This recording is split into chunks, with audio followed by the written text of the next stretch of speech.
Yeah, so good evening, dear educators. We are delighted to welcome you to the final session of the IPN Top 10 Priorities Year 2025 Season 4 series. This insightful discussion will be moderated by Ms. Asma Khan. Ma'am is the academic head of the renowned Little Angels High School, Gwalior. Passionate educationist, Ms. Asma Khan has dedicated over 18 years to the field of education. She has delivered thought-provoking talks on education at both national and international platforms, contributed to global podcasts, and conducted impactful webinars for teachers during the COVID-19 pandemic.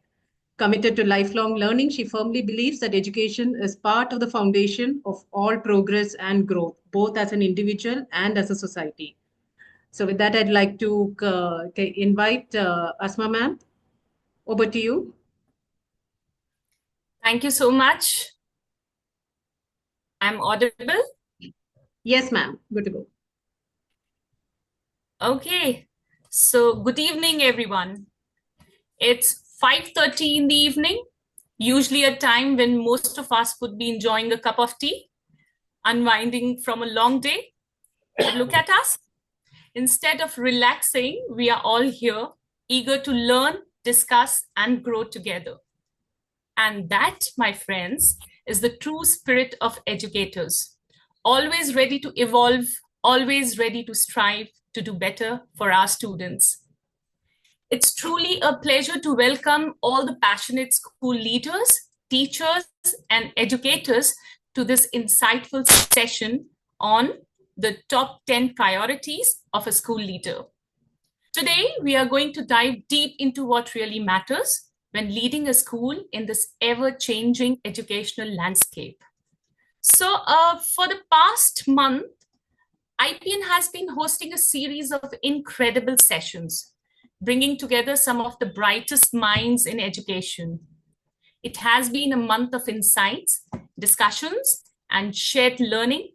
And today, as we come to the final session of the month, let's make sure we wrap it up on a high note. This session is brought to you by IPN Forum, India's most impactful educational network that has worked relentlessly to bring together educators from across the country.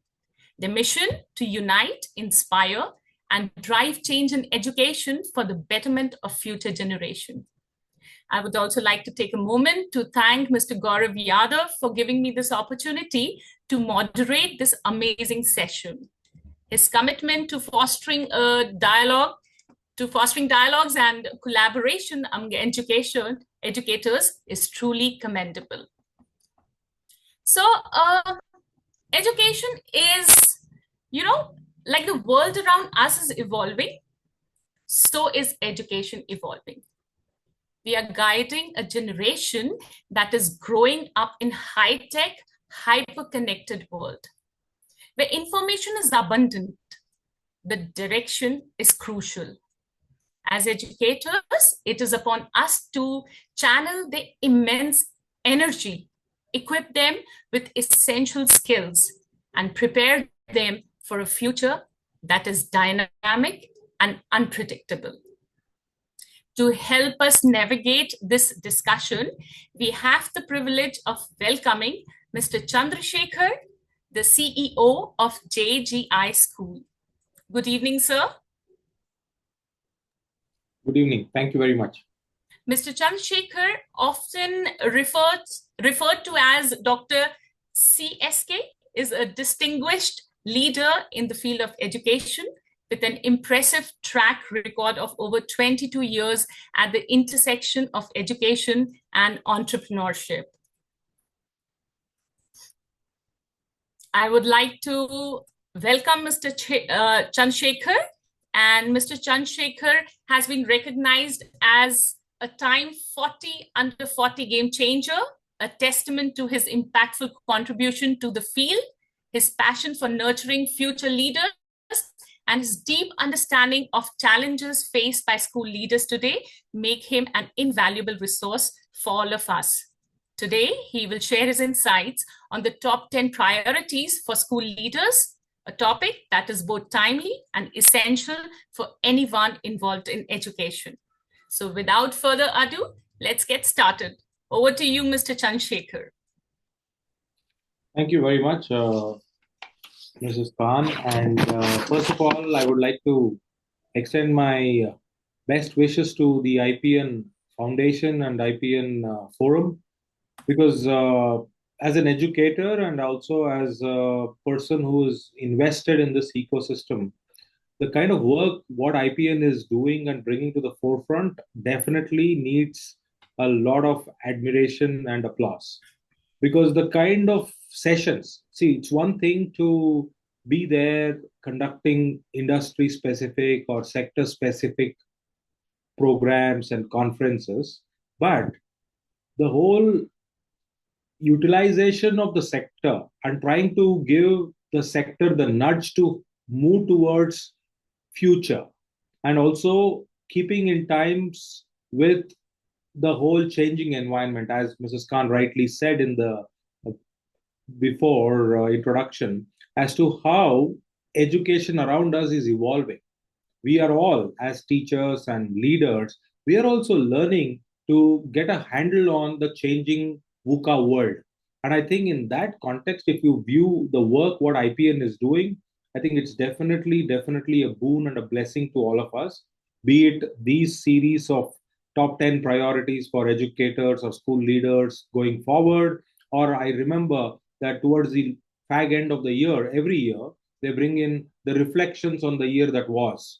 I think that's also another immediate and important way of contributing to the ecosystem. So that being said, I would like to congratulate Gaurava and also the entire team. I think I can see Vijeta, so I'll take her name as well. All of you, wonderful job, and I'm sure this is something which the sector and also the ecosystem needs. So more power to you as you grow and go forward. Now, coming to today's session on the top 10 priorities, I think I'm remembering my time with my cousin brother when I was going to school. You know, we used to go, we were cricket diehard fans, and every other opportunity we used to get, we used to go to the playground and start playing. So I remember this one particular match where I was all excited because this was against our arch rivals in the town and we were playing. So I was all padded up and I was waiting at the bench to go. And after the innings where they batted first and we were supposed to go next, and I was geared up and I wanted to go and score and win and chase the runs. And I came into the field all padded up, and my cousin brother said, wait, you go one down. That is, let the openers go and you go after the first fall of the wicket. The one down, when the wicket fell, although I wanted my team to win, but I was hoping that the one of the two will get out so that I'll get to go and play my game. And when the wicket actually fell, my brother said, no, wait, you go two down. This so happened that he lost a track of saying me, go next, go next. Finally, I had to raise my voice at the end and say that, boss, there are no more wickets to fall because there's a last man standing over there. So why am I remembering that is Gaurava came to me and said, January, we are starting the top 10 priorities for school educators. Let's do it. He gave me a date, I think in the first week of Jan, and I was not there.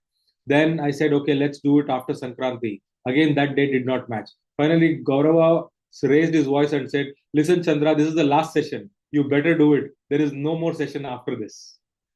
Right? So here we are on the 31st of Jan, and this is the session. And I want to keep this as interactive as possible. So please feel free to ask questions or to interrupt me, because as fluid as it is when we will learn. We all keep thinking about making our classes interesting, our experience in the school interesting, but there is no interest without interaction. I believe in that, and let's have as much interaction as possible. That being said, for the benefit of all of us, and I'm a very logical thinker, so when something like this comes to me saying top 10 priorities, I will approach it in that logical manner. So I will divide this into three segments. Segment number one is top 10 priorities for individuals as school leaders. Okay, I'll not tell you 10 things, I'll just tell you two or three things, right? Three things what individuals should keep it in mind when it comes to the new year, because every time you get a new year, it's like getting a new diary, a new book. You can prepare, you can write whatever you want, and you can put your best foot forward. So, two, three things for educators and school leaders to look at it. And before I go there, let's define the word school leader.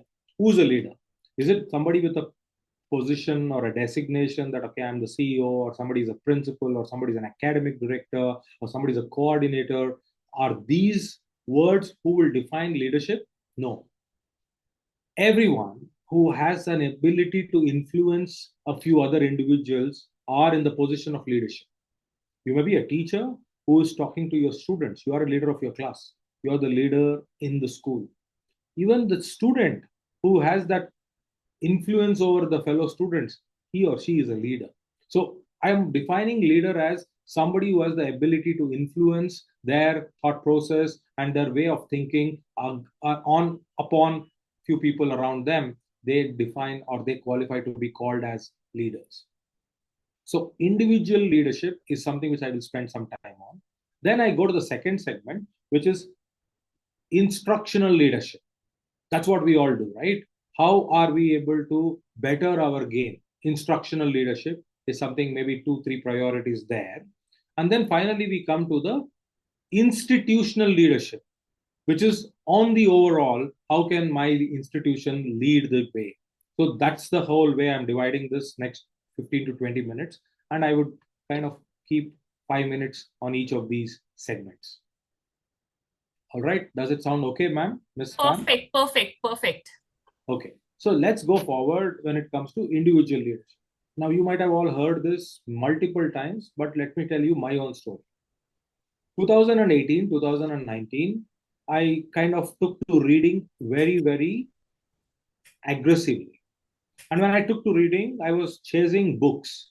So 2018, if my memory serves me right, I did 62 books in 1 year. 2019, I did 108 books in that year. Okay. Now, that is something which you can all applaud for, but don't applaud yet. Today we are in 2025. If you ask me how many books did I read after 2020, I think the total adds up to around 12 books. Right? 5 years, 12 books only. 1 year, 64 books. Year 2, 108 books. What does this say? It's not the content, it's not the quantity, it is consistency. So, as an individual, I think the first priority should be consistency.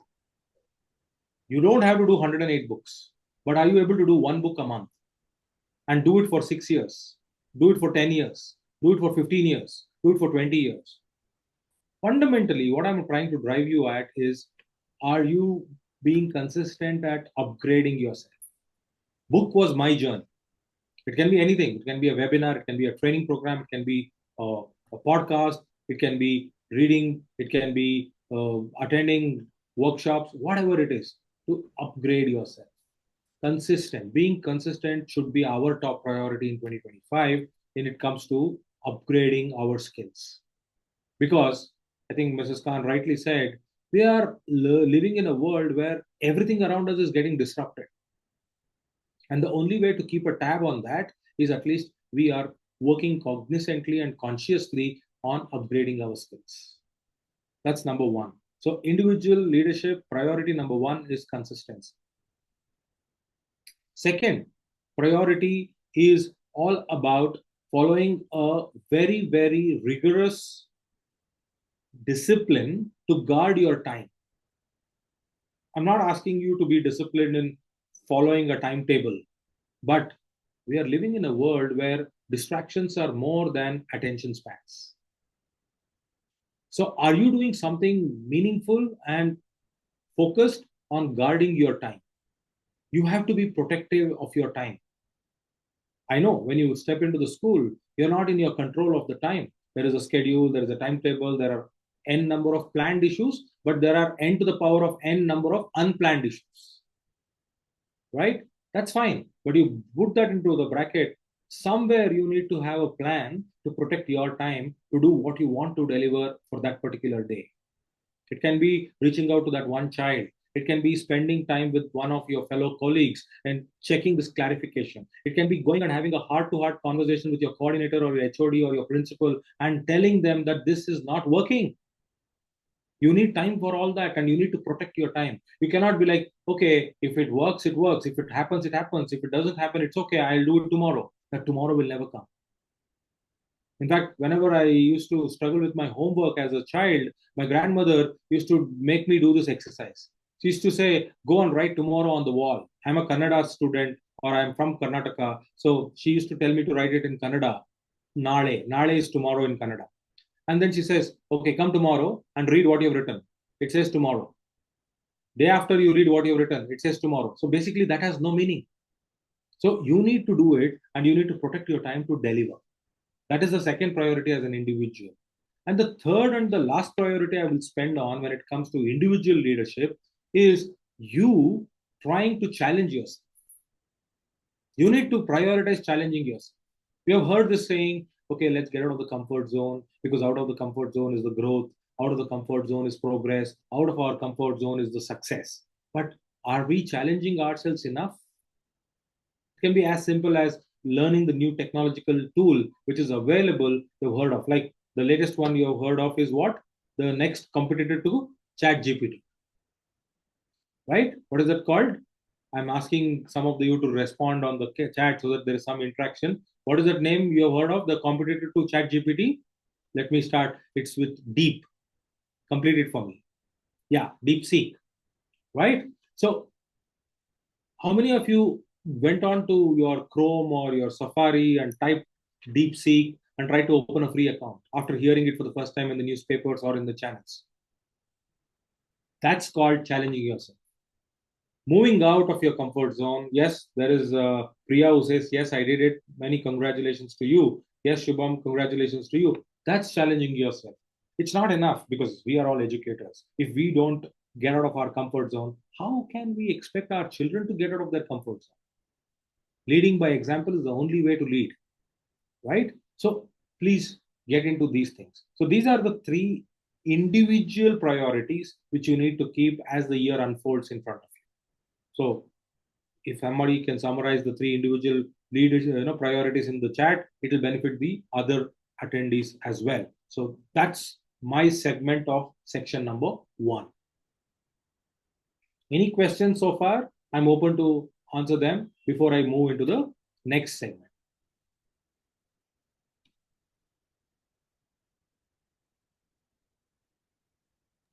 I guess the teachers are and the educators are definitely reflecting.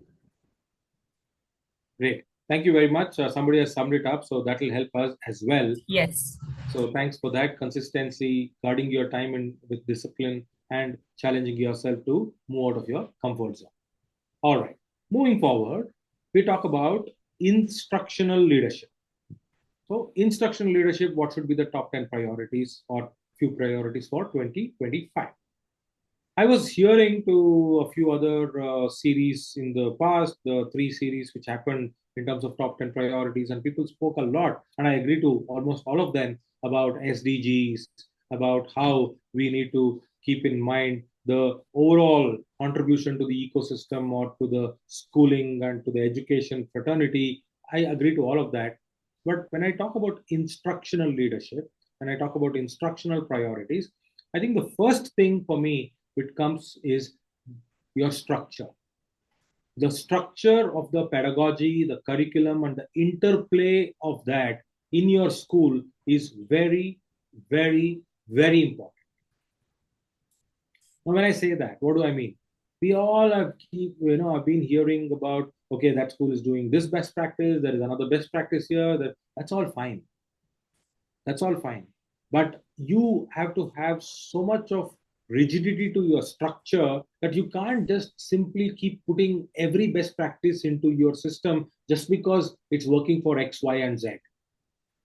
I'm saying this, although it is counterintuitive, but let me tell you, if your physical body, just imagine, if your physical body does not have a skeleton, will it survive?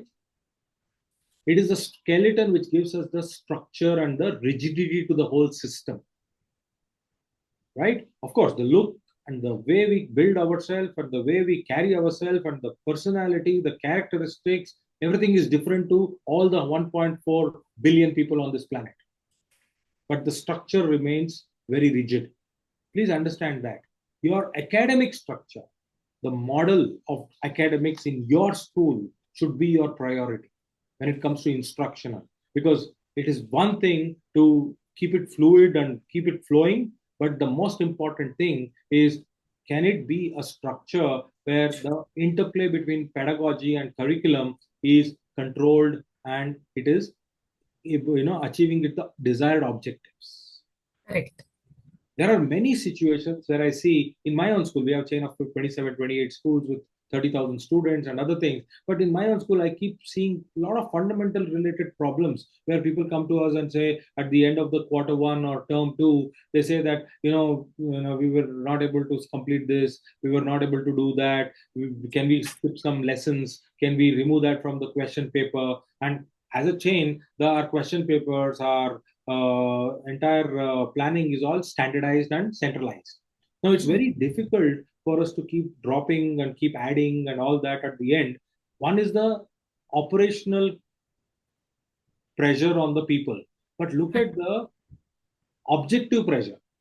You created an academic calendar, a plan to deliver certain objectives and achieve them.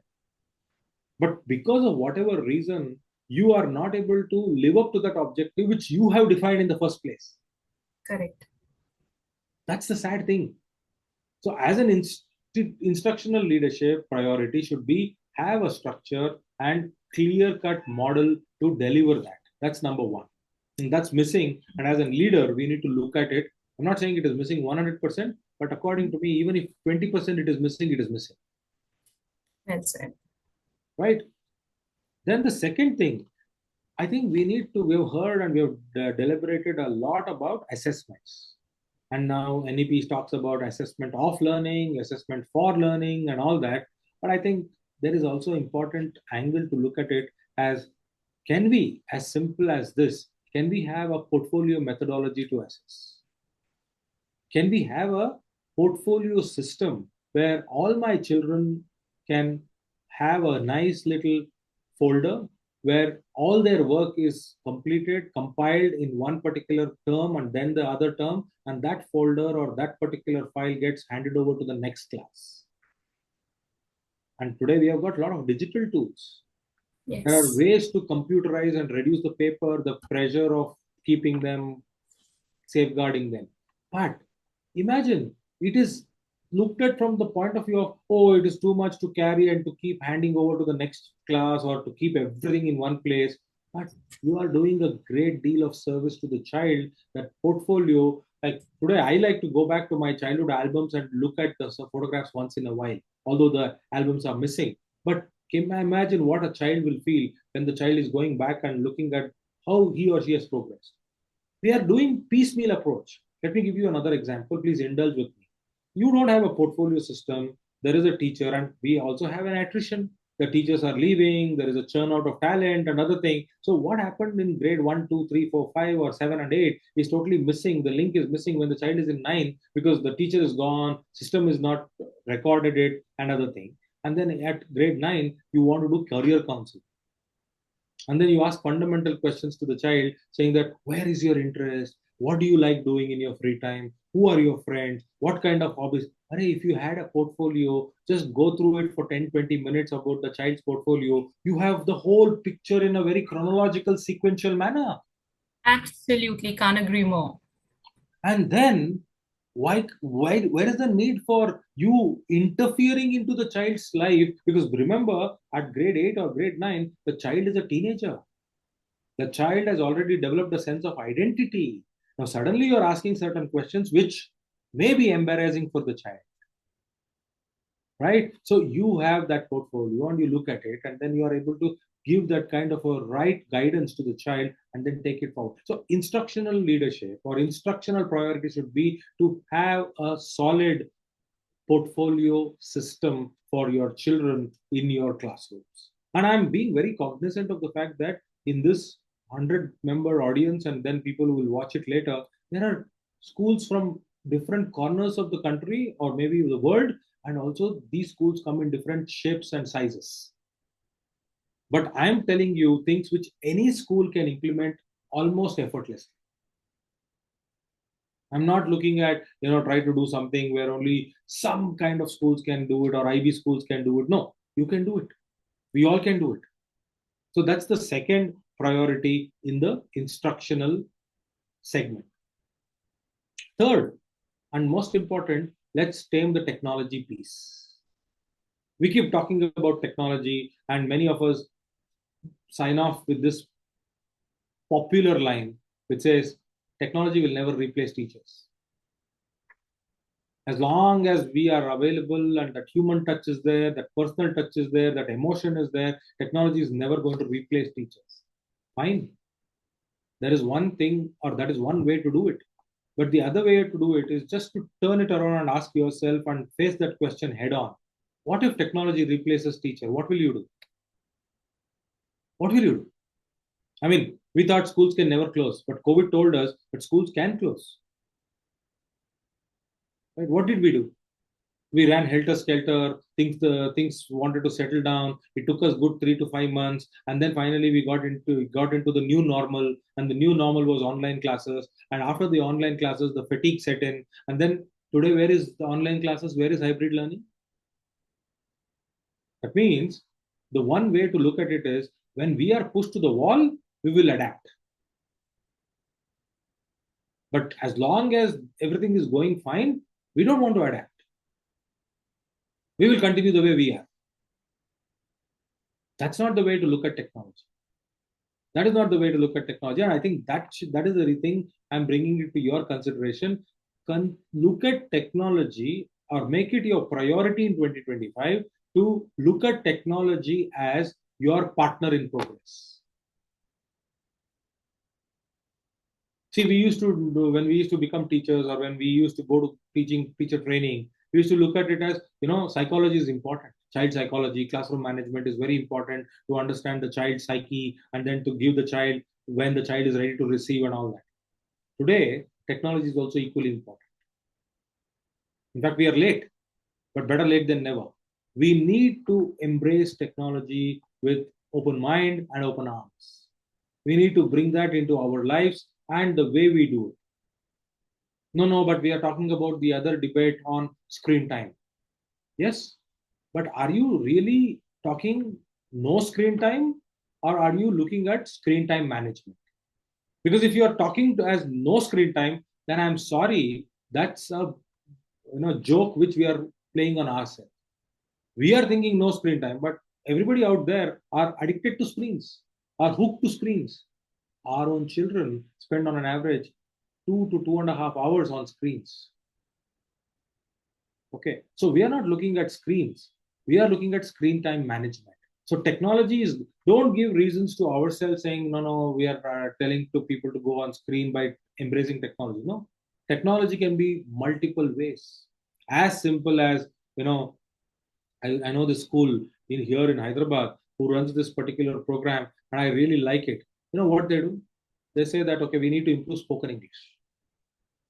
They say, okay, bring a particular chapter of your book, and then they will say that, okay, take a pencil, and the teacher is going to tell them, underline these words, put a comma, again underline, put a comma, so that's like the child is told, okay, read these 3 words at a time, read these 5 words at a time, pause, again read, continue, like that.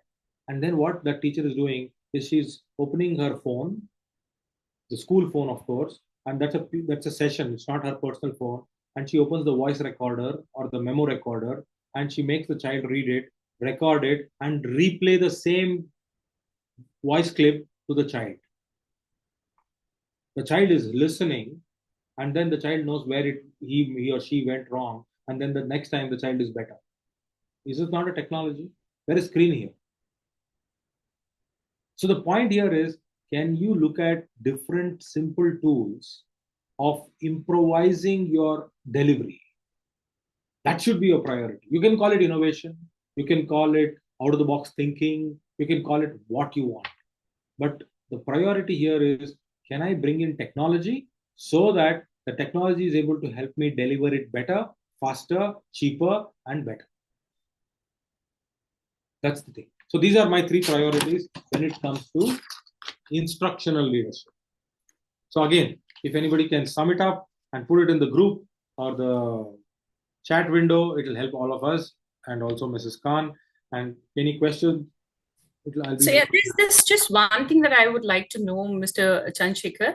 Yeah. Like at present, we are dealing with the students who are like Gen Z. Yeah. And to deal with this generation is becoming little difficult because their thought process is different, the environment is different, and obviously the way they are being brought up in this world, no, that is also different. How do we deal with such students in the class then? Well, For them, knowledge is just a click away. And when the teacher enters the class, they already know what the teacher is going to teach. So how do we keep those students hooked on in the classroom? Great question. So can I answer this with a story? Yeah, please. All right. Yeah. Thanks, Yashwant, and thanks somebody else who had already summed it up. So coming back to the question, this is a story of a lion and the jungle. Okay. So imagine that there is this king of the jungle, lion, sitting there, enjoying the sun, bathing in the sun, and relaxing. So it's sitting near the water body and it is just yawning and enjoying the sun and scratching and licking its body and all that. A few minutes later, it sees a herd of elephants coming its way. Okay. So not one, but the whole group of elephants coming its way. Now the lion is sitting and thinking, what if one elephant rolls over me or stamps me? I'm gone. It might do it intentionally or it might do it unintentionally or accidentally, but I am gone. And I'm sitting right in the way and they are just coming closer and closer as I'm seeing. And while it is sitting over there, it looks around and it sees deers on the other side of the water. It sees birds, it sees monkeys, it sees a lot of other creatures. Now it is in a moral dilemma. Okay, if I get up and move from here, the word will spread in the forest that the king of the jungle moved for the elephants. And if I don't get up, I run a risk of being rolled over by the elephants. What do I do? I'll stop here. I'll give you the solution later, but I'll stop here. I think that is pretty much the current scenario between our students and us. Right. We are the lions where we think that, listen, I need to deliver. I am the teacher. I am supposed to be the sage on stage. But then there are students who say that your information is outdated. I have updated information. I have access to more information than what you think you have. Right? Now that's the situation. You know what the lion does? The lion is confused among thinking between should I get up and run or should I continue to sit? But as we call muscle memory, the muscle memory comes to play and lion roars. Because that's the one thing it knows. Yeah, of course. It roars.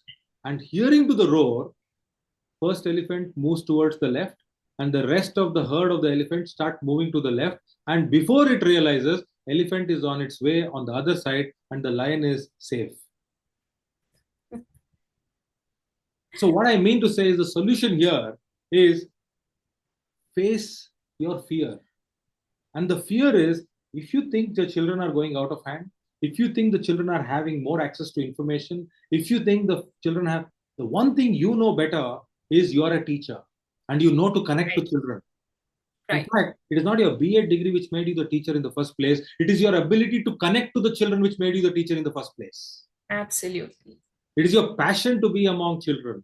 It is your love for teaching. It is your love for helping people to become better. That's what made you a teacher. Absolutely. So go back and roar. That's the one thing you know. You know to connect to children. Connect. I would pick up the word connect. Yeah. So have I answered you, ma'am? Thank you so much. So if we have some other questions here. Yeah, I don't think there is a question, but there is a comment which says portfolio idea is good. It helps to understand each student specifically and comprehensively, which is very essential instead of mass teaching. Yeah.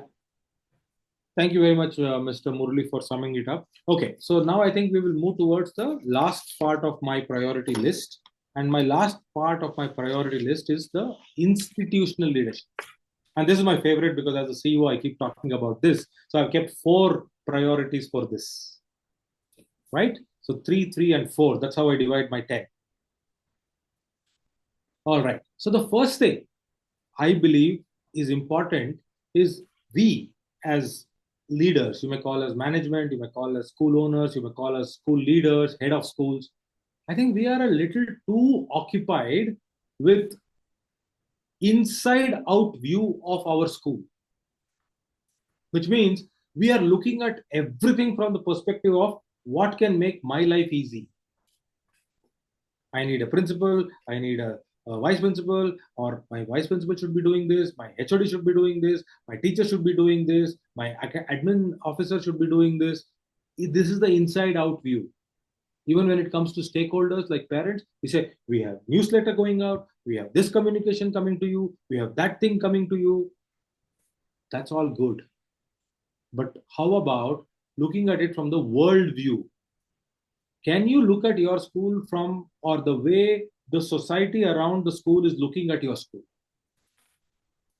Can you look at it from the outside in view? As a leader, your priority should be to distance yourself from your school and look at it from an objective point of view, from the view of the outsider. In fact, in one of my schools in Hyderabad, bang opposite to my school is a supermarket. And I keep telling to my principal, you're looking at your parents, your teachers, your students like a principal. But behind you is the supermarket. Can you go to the cash counter of the supermarket and look at your school? How does it look? What does that person standing there in the supermarket feel about the way you run the school? What does the school mean to that person? Because at the end of the day, school is a part of the community. See, the outside world view of your school is very important for you to course correct. Now, you may be a teacher. You may say, sir, I'm not involved in management. I'm not involved in leadership. But what does this outside world view mean to me? You're a subject teacher. Can you look at it from the perspective of a coordinator? You're a coordinator. Can you look at it from the perspective of your vice principal? You're a vice principal. Can you look at it from the perspective of your principal? Your principal, can you look at it from the perspective of CEO? The CEO, look at it from the perspective of your board. Board, look at it from the perspective of the market. That is what is important. Because if you start doing this, let me tell you a little secret. The minute you start putting this lens into your view of things, you will stop complaining as to why does that person always have a problem with me. And you will start looking at, oh yeah, he or she is right. You may call this as empathy. It is not empathy. Empathy is when you are very comfortable, you will start looking at others and say, okay. Because half the world doesn't understand the real meaning of empathy. They think it is a new word for sympathy. But look at it from the outside world view. That is very important. So priority number 7 for institutional leadership, if you are aspiring school leader, if you're aspiring school owner, principal, this is very important. You have to look at it from the outside world view. How does the view look about your school? That is very important. Am I clear? Community engagement is also one way of telling it, but it is not the right way. The accurate way of telling it is community view of your school. Because community engagement is again inside out. You are trying to engage with the community, maybe on the Republic Day, or maybe on the August 15th, or maybe on your Founders Day, or maybe on Joy of Giving Week. You'll do something with your NGO friends or government schools or the Zilla Parishad school. That's not the community engagement I'm talking about. What does Zilla Parishad school think of your school? Do they think, okay, only on yearly once they'll come and go donate and go? Or they're thinking, no, this school is having its ethos and its principles and its objective, and I wish I want to build a school like this one day, or I want to work in this school one day, or I want to create this kind of an environment somewhere in my own place as much as I can. We talk about I'm empowering my teacher, I'm empowering my student. That is okay, that is good, that is not enough. Is your child going out and telling, I feel empowered in my school? That will be only heard when you look at it from the outside world view. Your parent, what is he or she thinking and talking about your school to 10 people who are having no children in your school? That's the worldview I'm talking about. Because if you're doing something really innovative and creative and worth its weight in gold, then I think the worldview is going to reciprocate to that. And if reciprocation is not coming from the world, then I think something is missing. So it's not important that what I think and what I know about my school. It's important that what I know about what others are knowing about my school. So that's the priority number. Yeah, I'm going to ask you one question, and the question would be, how should we develop some technique to know the perception of the people, the parents, or the community?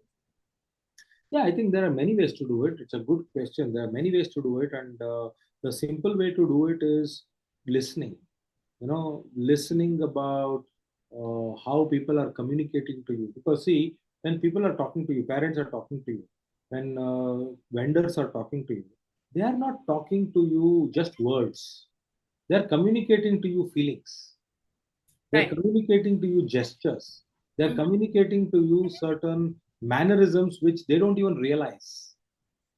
Right. Right? So you need to be careful as a leader to look at, okay, at what level are they raising their voice? At what point when they're trying to say, they're trying to say with conviction. Because if they're saying with conviction, that means they believe what they are saying. If Right. you're saying hearsay, they're just passing it and they're going off. So that's one important way. Listening is the first and the easiest way to do it. Right. Second, of course, you can have a lot of other interactions with the outside world where you understand what they think about you.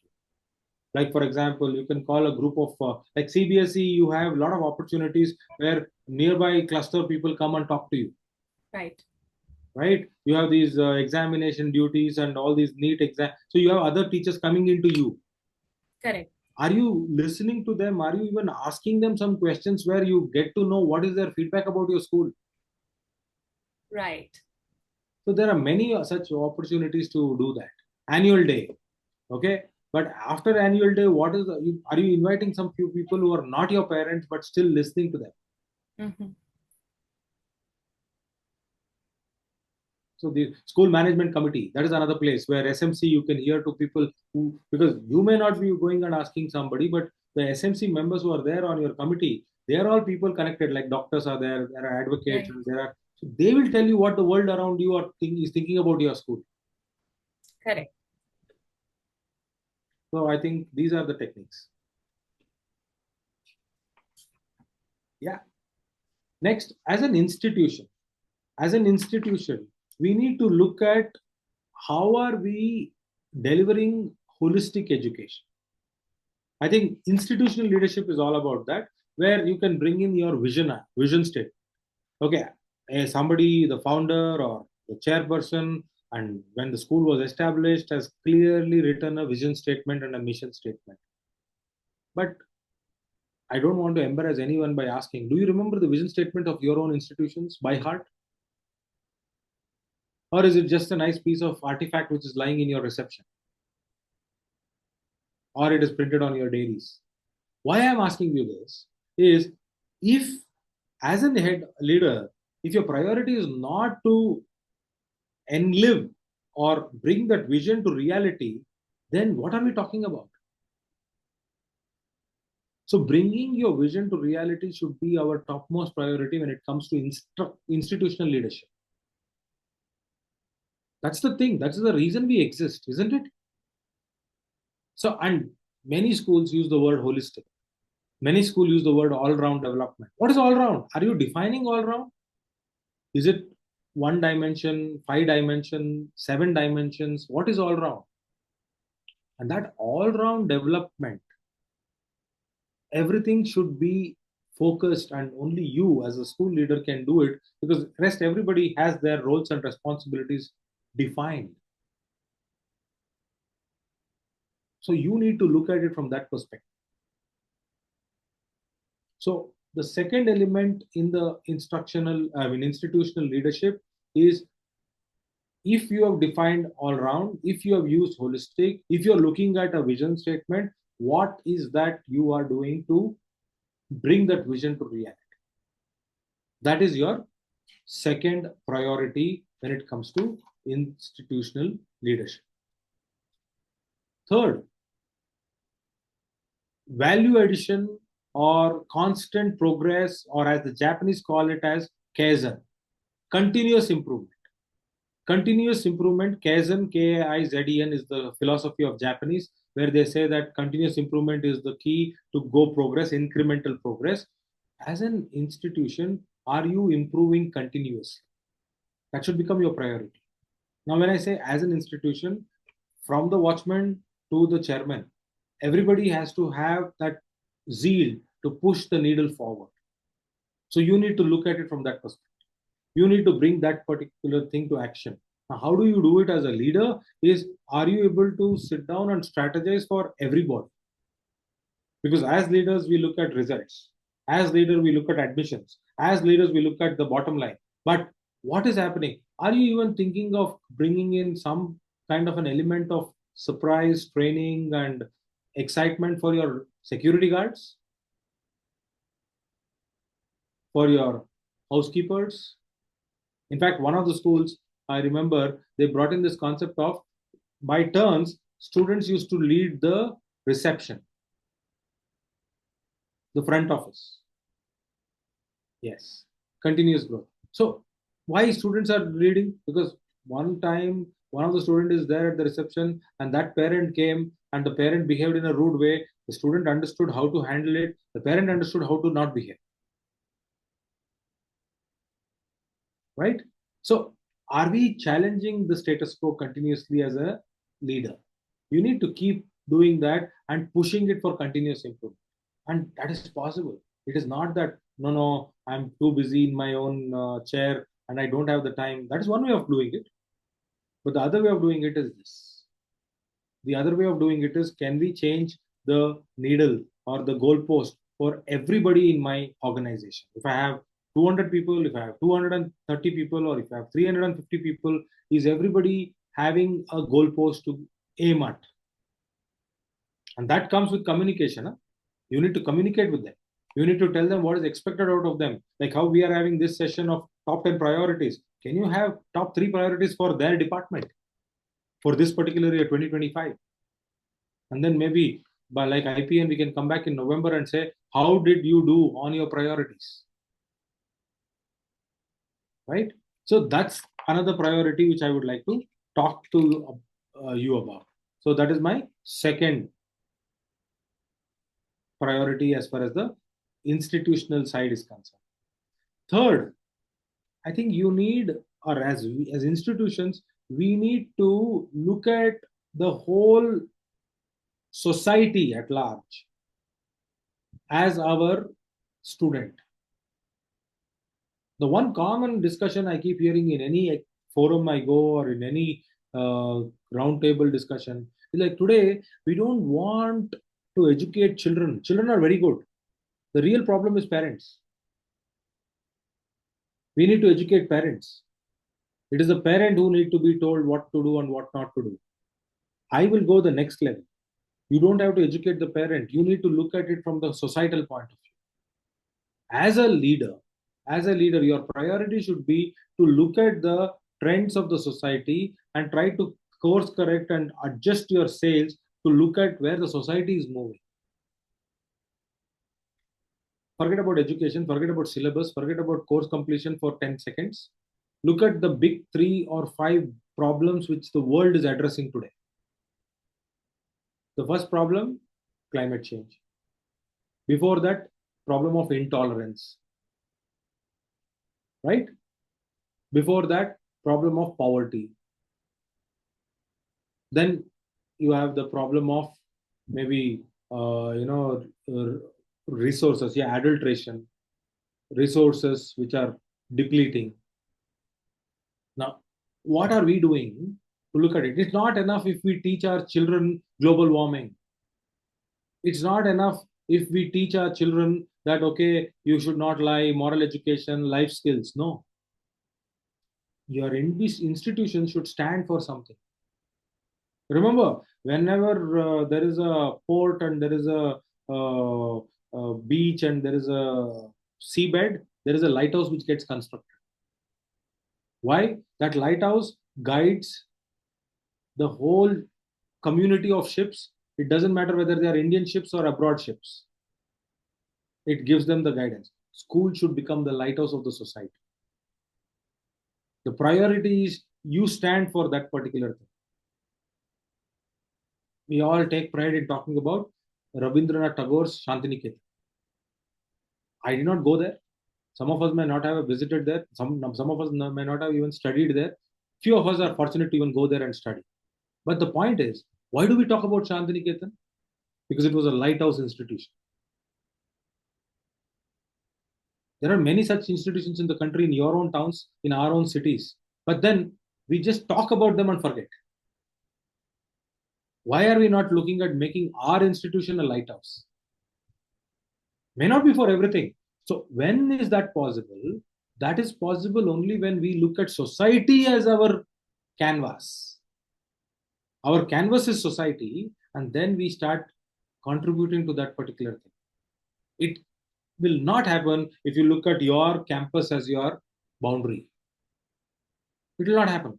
Because if you are looking at your campus as your boundary, you will be focused only on results, admissions, profits. So that's the priority. That is the third priority as far as the institutional leadership is concerned, or the institutional priority for 2025. Last priority, and the final priority in the top 10 for me is alumni engagement. I think many of us, including me, I'm telling you, one of my biggest regret is we are not able to engage alumni as meaningfully as we should be. At least in 2025, let us look at alumni engagement as our important priority. Okay, I'm a new school, 5-year-old. Okay, so what? You have one batch going on of 12 students. What are you doing about keeping a tab on those 12 children? No, I am old school, 30 years. So I don't know. I'll have to dig records from. So what? You may have 500 or 1,000 or 2,000 students passing out or 10,000 students passing out. You may be successful in reaching out 200 people out of 10,000, 200 out of 10,000. But that's a start. Alumni engagement is the one thing which we are missing in Indian schools as compared to the foreign schools. So that should also, it's time for that to become one of the priorities for institutional leadership. Because I'll tell you, tomorrow, sooner than later, maybe 2035, 2045, there will be a time where the schools will start going back to alumni to run the show. Private schools in India will get that. Why? Because there is so much of disruption around you. There is so much of changes around you that you alone will not be able to handle it. You can't wrap your head around it. Your alumni, because they are already in different fields in the society, can become your pipelines of information and pipelines of connection to the real world outside there. That's the beauty of alumni engagement. And for that, the seeds have to be laid now, sowed now. So that's my last priority, that you need to look at alumni engagement as one most important thing in terms of the top 10 priorities. So if anybody can sum up the 4 priorities for institution, we can get into it. Yes. So Yashwant is very quick. Outside view or the world view, vision to reality, continuous improvement, and look at society as a canvas, alumni engagement.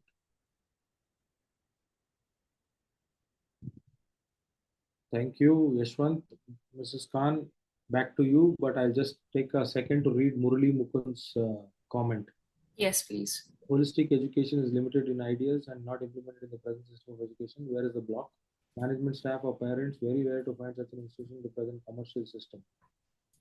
Yeah, I think that is one way of looking at it, Mr. Murali. But the way I look at it, to answer your question, where is the block? The block is in the mind.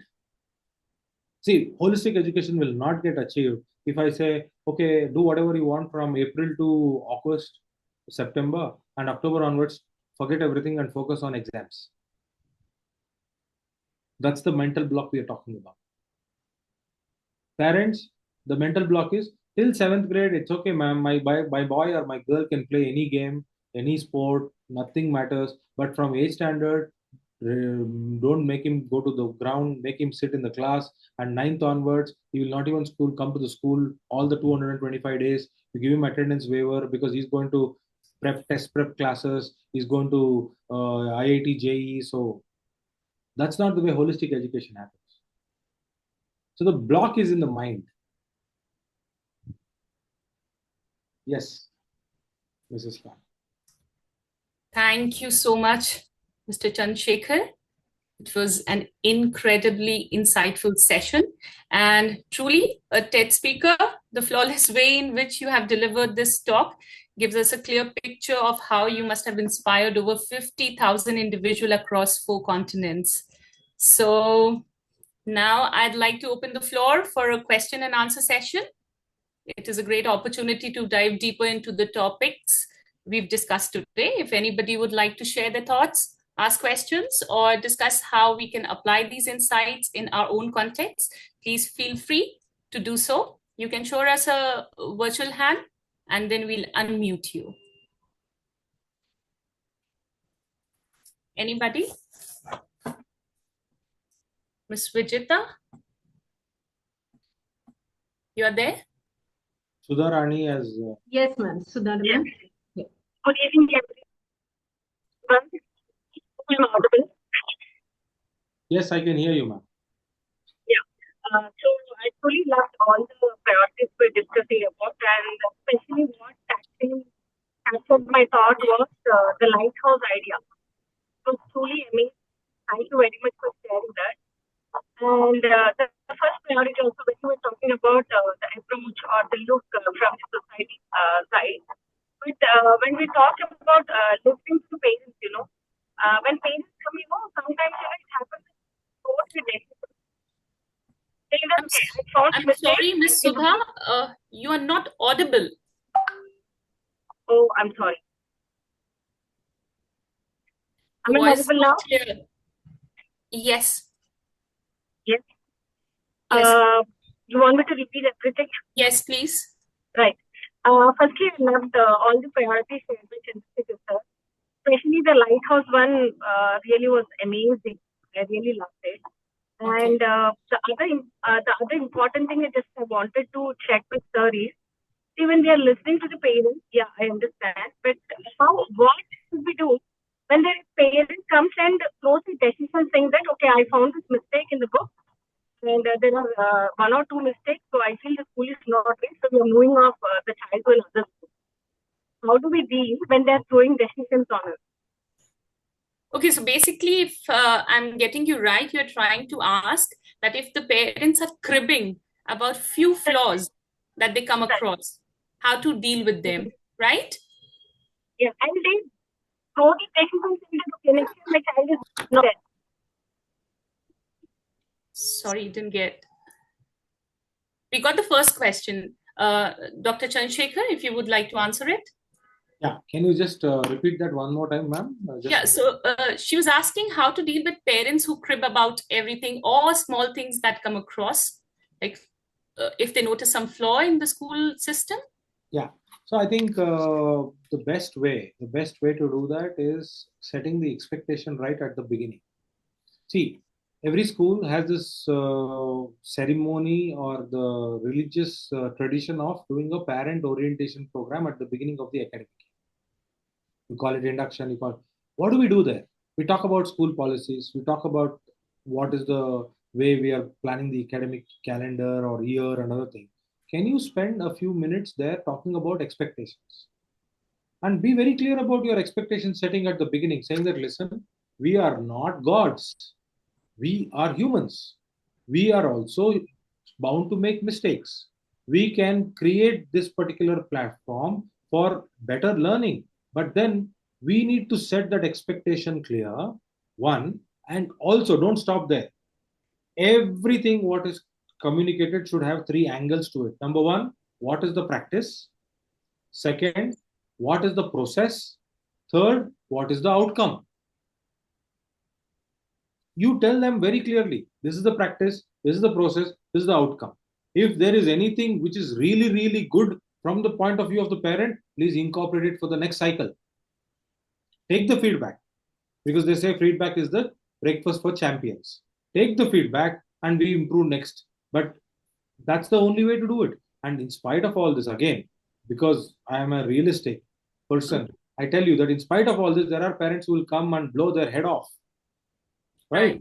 What I suggest to you is you just very clearly tell them that, sir, whenever you're ready to talk in a normal tone, I'm ready to listen. I'll take your feedback, but I'm not here to make a scene. Right. So, any other question? Yeah, that's the weapon they have, right? Like how we have the weapon saying that we will not continue your child, or we will remove your child, or whatever we do, or we will increase the fee. These are weapons we have. They have that weapon. So, but the point is, when do you open out your weapons? You open out your weapons when you are at war. But there is still a long way to get to war. Don't get to war. That's my point. Don't go to war. You have all the power in your control to not go to war. The minute you go to war, then it's war. It's not in your control. Ultimately, teachers are humans, and we can't satisfy everyone. Exactly. So, Ms. Vijita, do we have some more questions? No, I guess this is it. Just have some appreciations coming in. Okay. So, yeah, so with this, we conclude season 4 of the IPN Top 10 Priorities Year 2025 series. So, Chandra sir, I agree completely with Asma ma'am. It was truly a pleasure to hear you speak. I mean, a lot of learning here. And special thanks to Asma ma'am for stepping in as a moderator and guiding the conversation. Thank you so much. It was my pleasure. Yeah. Thank you, everyone. Good evening. It was To wonderful. all the educators who joined us and made this webinar an engaging and interactive experience. Thank you, everyone. Yeah. Good evening, everyone.